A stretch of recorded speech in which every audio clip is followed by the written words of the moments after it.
साल था 1770। देश का भविष्य अधर में लटका हुआ था, लेकिन एक आदमी के दिल में एक अलग ही आग जल रही थी।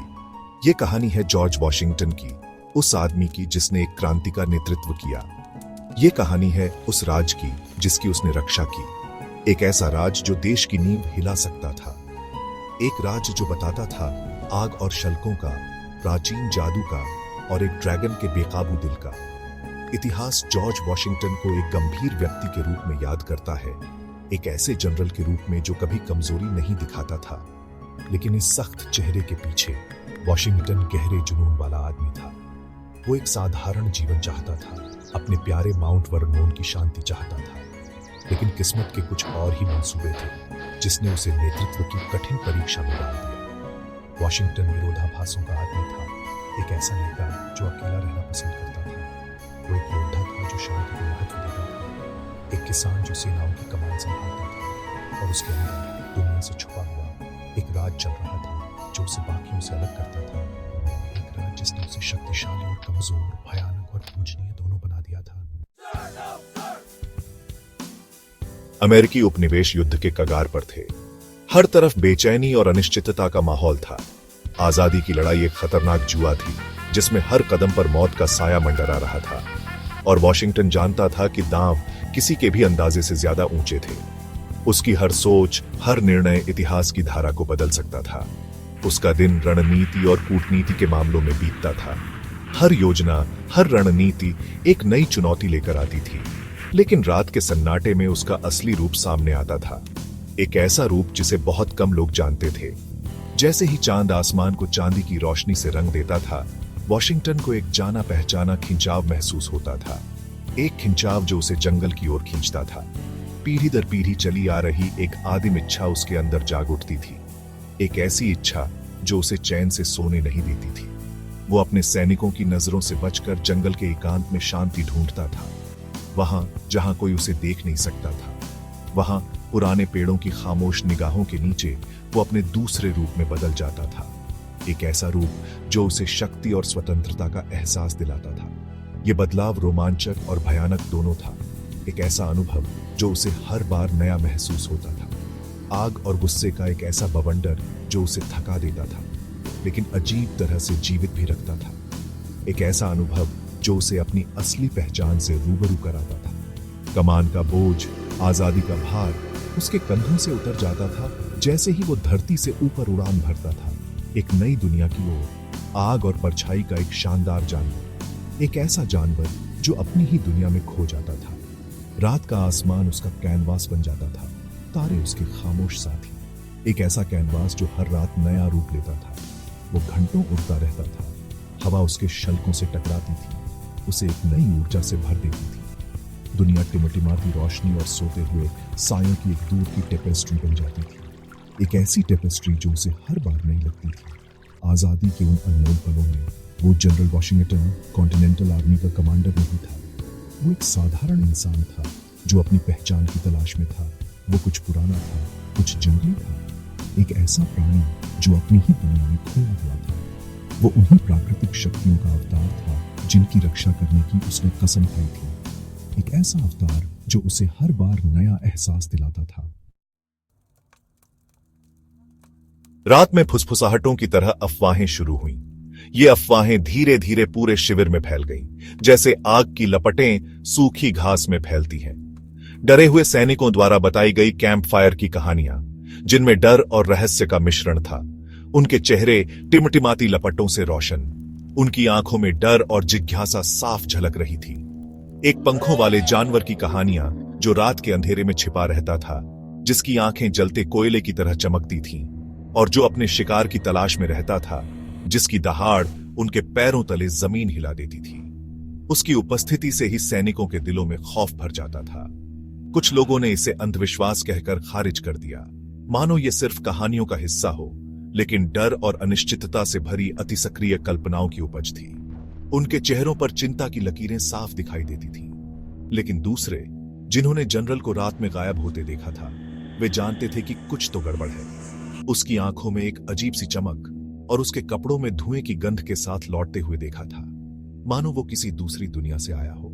वे जानते थे कि सच्चाई कहीं ज्यादा अजीब थी, कहीं ज्यादा भयानक। उनके चेहरों पर डर और सच्चाई का एहसास साफ झलक रहा था। वॉशिंगटन अफवाहों से वाकिफ था, उसे होना ही था। वो जानता था कि ये अफवाहें उसकी सच्चाई को उजागर कर सकती हैं। फुसफुसाहटें परछाई की तरह उसका पीछा करती थीं, उसे हर पल उसकी सच्चाई की याद दिलाती थी, उस राज की निरंतर याद दिलाती थी जिसकी उसने इतनी कड़ाई से रक्षा की थी। वो जानता था कि ये राज उजागर होने पर सब कुछ बदल सकता है। वो इससे होने वाले खतरे को जानता था, न सिर्फ खुद के लिए बल्कि उस उद्देश्य के लिए भी जिसमें वो विश्वास करता था। न सिर्फ खुद के लिए बल्कि उस उद्देश्य के लिए भी जिसमें वो विश्वास करता था। उसके आदमियों का विश्वास और उनकी उम्मीदें उस पर टिकी थी। अगर उसका असली रूप कभी सामने आ जाता तो ये उसके आदमियों के साथ, उस नए राष्ट्र के साथ जिसने उससे मार्गदर्शन की उम्मीद की थी, उसके साथ बने नाजुक विश्वास को चकनाचूर कर सकता था। उसे सावधान रहना था, पहले से कहीं ज्यादा सावधान। फिर भी उसके अंदर का ड्रैगन आजादी के लिए तरस रहा था। ये बदलाव सिर्फ शारीरिक नहीं था, ये एक मुक्ति थी। उसके मानवीय रूप की सीमाओं के खिलाफ एक आदिम चीख। वो अपने कर्तव्य और अपने स्वभाव के बीच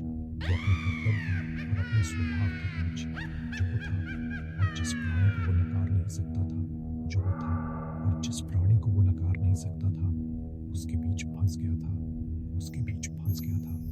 ये एक निरंतर संघर्ष था।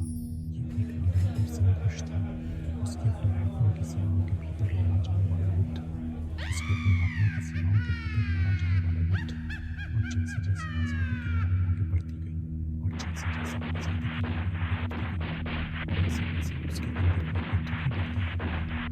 वैसे उसके अंदर का युद्ध भी बढ़ता गया।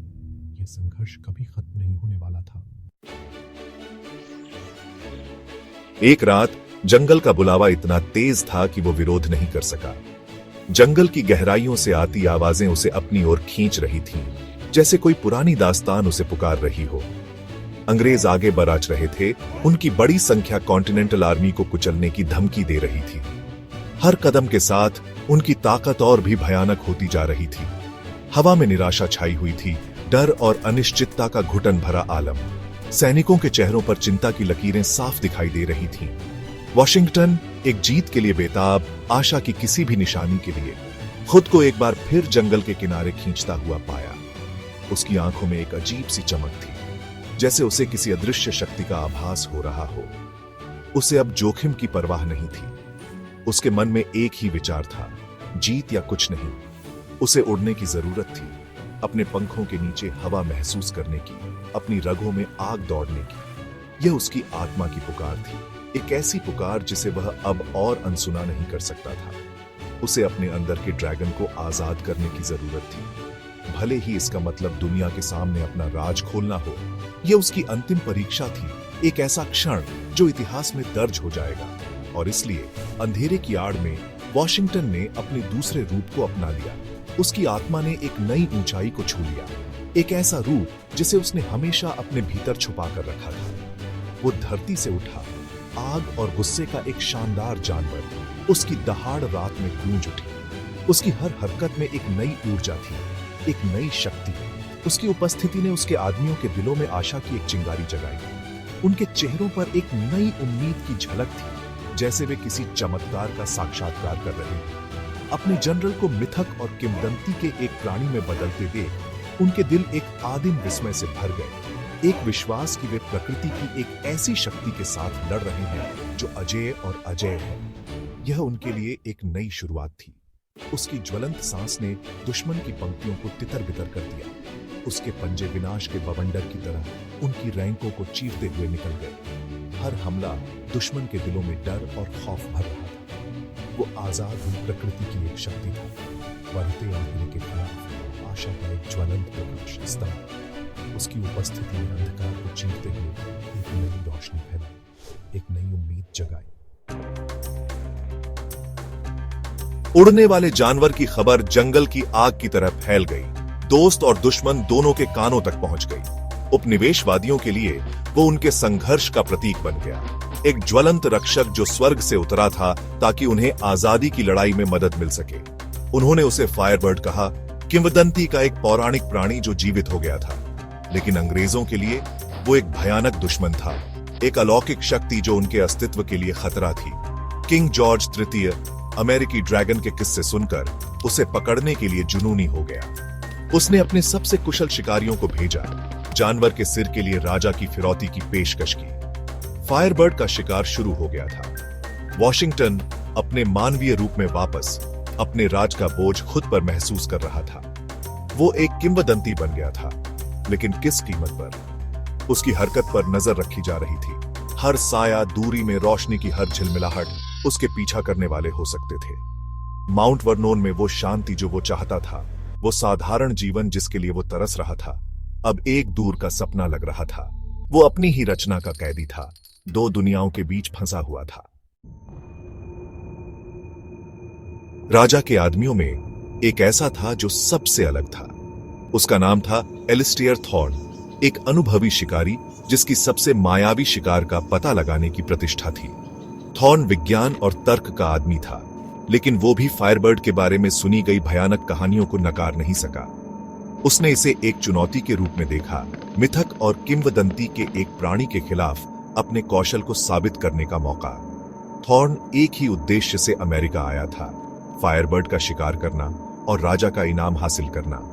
उसने युद्ध के मैदान की रिपोर्टों का अध्ययन किया, गवाहों का साक्षात्कार लिया और झुलसी हुई धरती और सुलगते हुए खंडहरों के निशान का पीछा किया जो हर जगह प्राणी के पीछे दिखाई देते थे। वो अपने पीछा करने में अथक था। उसका जुनून हर गुजरते दिन के साथ बढ़ता जा रहा था। उसने हफ्तों तक वॉशिंगटन का पीछा किया, उसकी दिनचर्या देखी, उसकी आदतों का अध्ययन किया, उसके अंदर ड्रैगन के किसी भी संकेत की तलाश की। उसने रात में जनरल के बार बार गायब होने, उसके कपड़ों से चिपकी धुएं की गंध, लौटने पर उसकी आंखों में अजीब सी चमक पर ध्यान दिया। थॉर्न करीब पहुंच रहा था और वॉशिंगटन जानता था कि यह बस समय की बात है जब शिकारी अपने शिकार को पकड़ लेगा।